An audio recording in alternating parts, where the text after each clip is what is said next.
Monday the 22nd of August. Today is deload day. Got deload for the rest of the week. It's going to be a really short session today. It is 4 singles at 80% of my best snatch and 4 singles at 80% of my best clean and jerk last week. So obviously I had a pretty poor clean and jerks last week.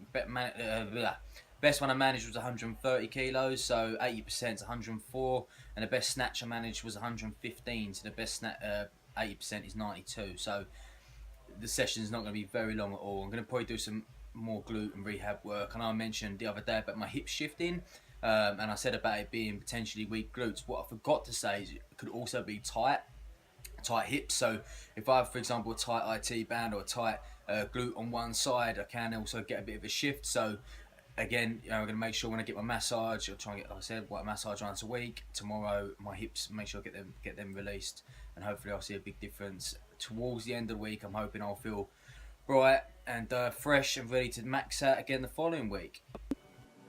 So as mentioned, I was going to do some glute work at the start, and the exercise of choice today was a dumbbell Bulgarian split squat. I really rate this exercise in terms of glute development and glute activation. I showed the first bit there with my foot slightly narrower, and now the second set my foot longer. The foot longer definitely engages the glute a lot more rather than the quad. This banded glute exercise is one of my favourite glute exercises.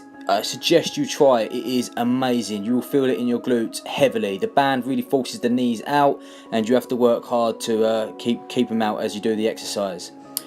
So, I'm keeping my warm-ups in the snatch. I wanted to talk a bit about the bar trajectory today.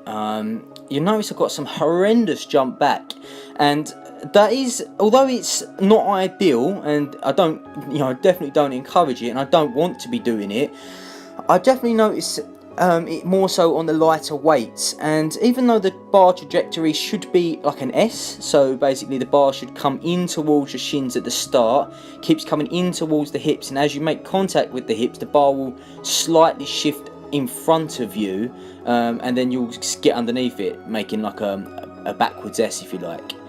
So you'll notice on the 60 kilos or 70 kilos, the trajectories, I'm really jumping back, I'm really pulling back into it, which is not ideal. So, but said that, notice as the weight increases, this is my first working sets at 92, far less jumping back, and that's generally just because there's more weight on it, so I spent less time in the air, more time focusing on my pull, and less foot movement generally. So you'll notice that the bar position's a lot better, and I started with it again over the balls of my toes, so when I squat down it doesn't go around my knees like it did on the earlier snatches.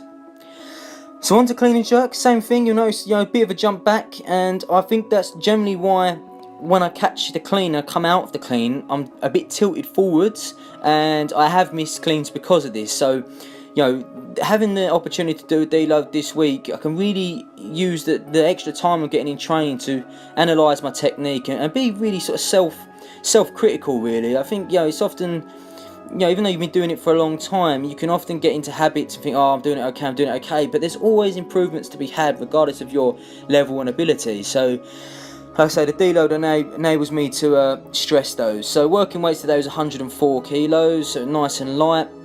Again, you'll notice less of a jump back on the 104 compared to the 60.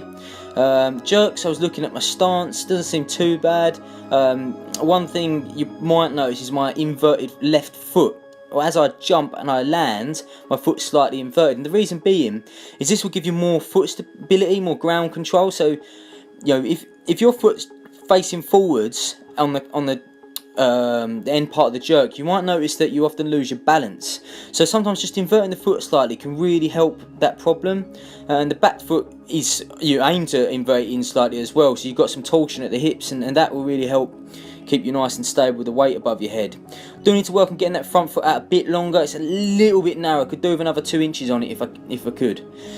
Finished off with some abs, circles in the sling, so 2 sets of 6 each way. One of my most important things I want to stress on this exercise, when you're doing any sort of ab raises or your knee raises, circles, things like that, is that top part of the lift where you really want to elevate your pelvis and tilt it towards you.